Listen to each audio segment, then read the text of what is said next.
Subscribe करू विजय music work channel के आ घंटी के निशान के जरूर दबाऊ हमरा सबक वीडियो सबसे पहले देखबाक लेल। जे टाइप के माहौल बन गए वही टाइप पर गीत एक और हम दोनों गोटे मिलकर सुनबै छी और प्रोग्राम के अंत दिस हम सब आबि गेल छी। ई गीत हमरा पहिल बेर हम गाबि रहल छी, लेकिन एहि गीत के थीम जखन हमरा माधव जी सुने रहथि तो नीक लागल।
तोरे भरोस गे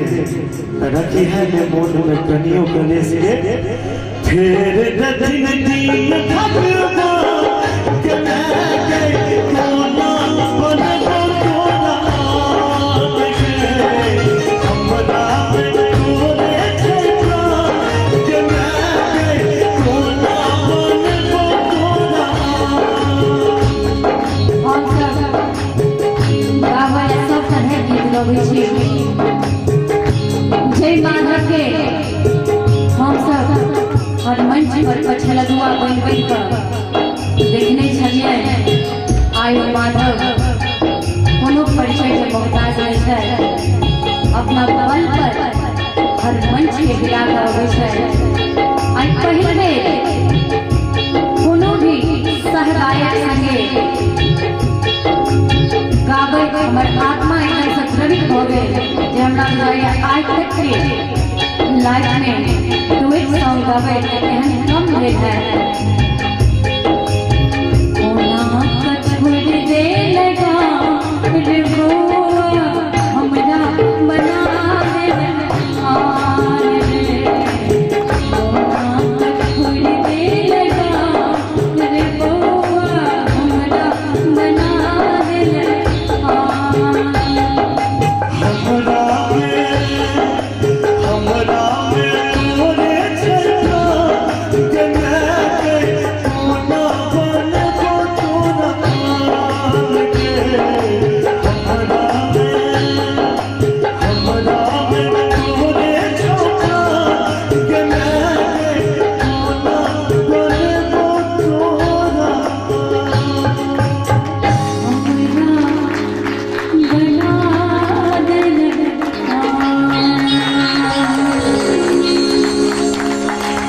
सब्सक्राइब करू विजय म्यूजिक वर्क चैनल के आ घंटी के निशान के जरूर दबाऊ हमरा सबक वीडियो सबसे पहले देखबाक लेल।